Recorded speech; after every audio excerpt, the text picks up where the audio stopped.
Hola chicos, ¿qué tal? ¿Cómo estáis?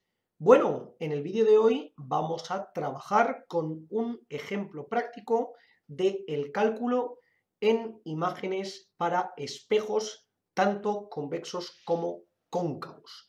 Entonces, vamos a plantear primero el razonamiento teórico en el cual deberíamos de poder calcular nuestra distancia para calcular esa imagen, dónde nos caería y con qué condiciones, y después determinaremos si en efecto el dibujo corrobora todo aquello que nosotros habíamos planteado. Y para ello se nos plantea el siguiente problema. Tenemos un espejo, primero será convexo y después le daremos la vuelta de tal modo que se volverá cóncavo, el cual tiene un radio de 20 centímetros. Colocamos un objeto, en este caso, al doble de distancia en sentido contrario desde el origen del espejo. Es decir, que nos dicen que S será igual a menos 40 centímetros. Y la pregunta que nos hacen es la siguiente. Determina en qué posición y qué tipo de imagen se nos formará, en el primer caso, si es un espejo convexo, y en el segundo caso, dándole la vuelta, convirtiendo ese radio en negativo y creando un espejo cóncavo. Bueno, lo primero que hemos de recordar es que, si os acordáis del último vídeo, veíamos que el foco, tanto prima como normal, coincidían y estaban a la mitad del radio. Por tanto, en este caso, serían 10 centímetros de distancia focal. Y además teníamos que recordar esa expresión general que nos permitía calcular las distancias dentro de nuestro sistema, que era 1 dividido entre S' más 1 dividido entre S, tenía que ser igual a 2 dividido entre R. ¿De acuerdo? Por tanto, aquí ya podíamos ir sustituyendo porque teníamos todos valores menos S', que es lo que nos están pidiendo. Es decir, 1 entre S' más, en este caso, 1 entre S, es decir, 1 entre menos 40, acordarse de este menos que es muy importante, igual a 2 entre R, que era 20. O lo que es lo mismo, 1 entre S' menos 0,025, que es ese 1 entre 40, sería igual a 2 entre 20, que es lo mismo 1 entre 10, es decir, 0,1. Por tanto, 1 entre S' sería 0,1 más 0,025 y por tanto podríamos decir que 1 entre S' sería igual a 0,125 o lo que es lo mismo S' igual a 1 entre 0,125, es decir, 8 centímetros de distancia que tendríamos formando la imagen, en este caso, hacia la derecha. Es decir, que si colocamos un espejo cóncavo de radio igual a 20 centímetros, teniendo en cuenta que su focal se colocará a 10 centímetros, y colocamos un objeto a 40 centímetros a la izquierda de donde sería su origen, podremos determinar que en efecto se nos formará la imagen a una distancia de 8 centímetros a la derecha del objeto. Por tanto, ahora vamos a realizar el diagrama de rayos para ver que en efecto cuadra perfectamente. Y en este caso, para que nos quede más exacto, nos vamos a ayudar de GeoGebra para poder dibujar. Si recordáis, podemos venir aquí y plantear el siguiente caso. Ya sabéis, hacia derecha positivo, hacia izquierda negativo, hacia arriba positiva, hacia abajo negativo. En x igual a 0 vamos a plantar donde estaría nuestro espejo. Aunque aquí teóricamente parecería que es un espejo plano, lo trataremos únicamente como un espejo curvo, ¿ok? ¿Por qué? Porque vamos a considerar que en x igual a 20 se va a encontrar el centro y por tanto en x igual a 10 se encontraría nuestro foco o foco prima, según lo queramos ver. Recordad que coinciden. Además, hay que tener en cuenta que en este caso en x igual a 40 estaría nuestra distancia S, y si lo levantamos un poquito, por ejemplo, podemos considerar que el objeto tiene 5 centímetros de altura, aunque podríamos poner cualquier altura porque no nos dan ninguna condición específica, este sería el punto donde estaría nuestro objeto. Por tanto, ahora vamos a recordar las tres condiciones que se cumplían en el caso de los espejos.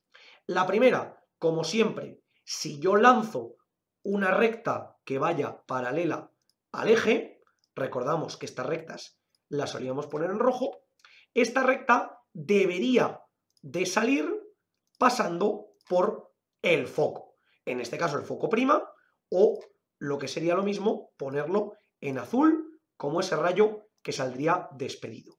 ¿De acuerdo? Este sería el primero de los rayos. El segundo, si recordáis, si lanzábamos una recta que pasase por el centro, esta no se desviaba. De tal modo que aquí tendríamos dos rectas diferentes. La que era el propio segmento del rayo más la que era la no desviación de dicho rayo. Es decir, esta de aquí sería la que antes habíamos nombrado en rojo y esta de aquí sería la que antes habíamos nombrado en azul. De tal modo que ya podemos ver que en este punto se nos formaría nuestro objeto. ¿De acuerdo? Es decir, la intersección que nos caería, a ver si la puedo marcar bien, aquí. Exacto, pero vamos a terminar de confirmarla con el tercer rayo, que si recordáis era aquel que venía desde el objeto pasando por el foco, pero en lugar de pasar por el foco, sabemos que esto venía hasta este punto, es decir, hasta donde intersecaba aquí, y a partir de aquí, que esta era nuestra clásica línea roja, a partir de aquí se lanzaba una paralela al eje que pasaba por este punto, ¿de acuerdo? O lo podemos ver de otra manera, simplemente esa paralela que pasaría por este punto, la cual solíamos marcarla en azul. Y como podéis ver, se cumple perfectamente las tres condiciones de un espejo. Volvemos a repetir, rayo paralelo al eje pasa por el foco, rayo que pasa por el foco cuando llega al eje sale paralelo y rayo que debería pasar por el centro no se desvía. Y justo cae de tal modo que aquí se formaría nuestro objeto. Es decir, en este caso, nuestro objeto vendría determinado tal que así. Este sería nuestro objeto, el objeto U, formado desde el punto G hasta el punto E.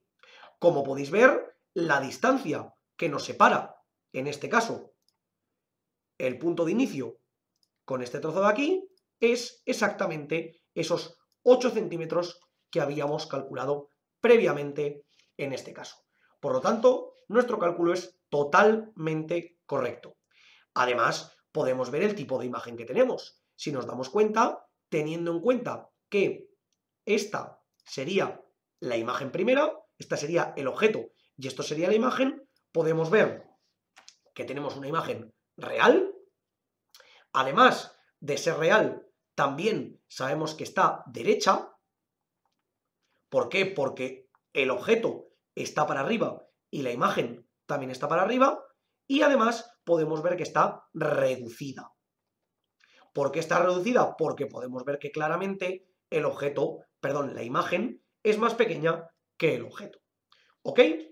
Ahora vamos a calcular exactamente lo mismo, pero para el caso de un espejo cóncavo, donde ya sabemos que la única diferencia que tendríamos con respecto a este caso sería que el radio sería negativo y consecuentemente la distancia focal también sería negativa.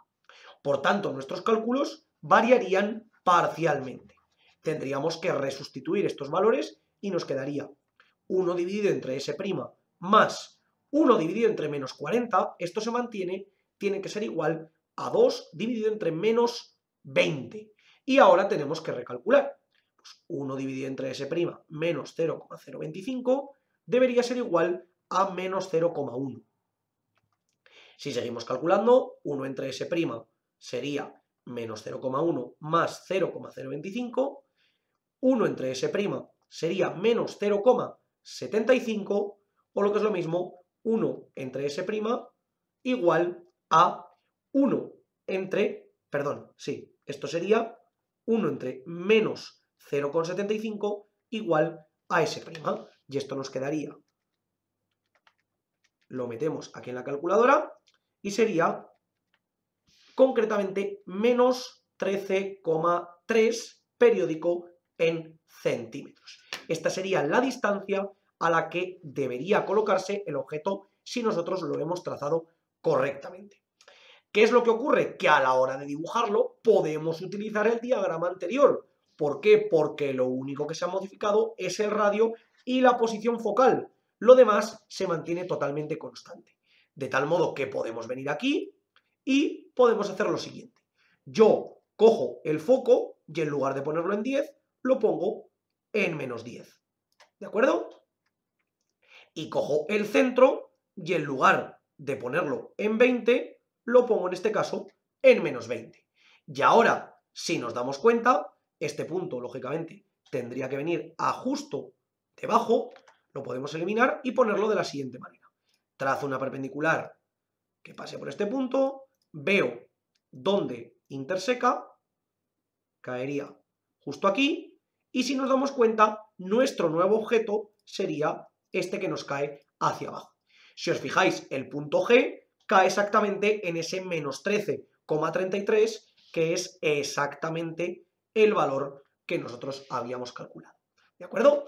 Al final, daos cuenta de que el diagrama es exactamente el mismo. Rayo que pasa por el centro no se desvía, rayo que va paralelo pasa por el foco y rayo que va por el foco, cuando llega al espejo, rebota de tal manera que los tres rayos vuelven a coincidir perfectamente. Además, en este caso, tenemos una imagen totalmente distinta a la anterior. Lo primero, tenemos una imagen virtual. ¿Por qué es virtual? Porque podemos ver que está a la izquierda del espejo. También tenemos una imagen, en este caso, reducida. Esto sí que es igual que antes. Y además tenemos también una imagen que está invertida, porque el objeto está positivo y la imagen está negativa. ¿Ok? Así que ya habéis podido ver cuál es la diferencia de tener un caso u otro. Podéis ver, chicos, que el plantearlo, en este caso con GeoGebra, es muy interesante. ¿Por qué? Porque a mí ahora me permite mover el centro según me pueda interesar y según yo voy moviendo el centro. Y consecuentemente tendría que mover también la distancia focal, porque recordemos que el centro siempre está a la mitad de la distancia focal, automáticamente podría calcular cualquier tipo de imagen. Y podría volver a hacer lo mismo en sentido contrario. Puedo mover el centro a otra posición que a mí me puede interesar, puedo mover la distancia focal a otra posición que a mí me puede interesar y automáticamente se me formarían las nuevas imágenes. Ya habéis visto que esto es una manera muy dinámica de poder comprobar cualquier tipo de sistema que hayamos calculado con los espejos. Como siempre os digo, chicos, por favor, cualquier duda, cuestión o pregunta que tengáis, dejadlo en los comentarios y nosotros la intentaremos resolver. Por lo demás, muchísimas gracias por ver el vídeo, espero que os haya servido y que vaya bien.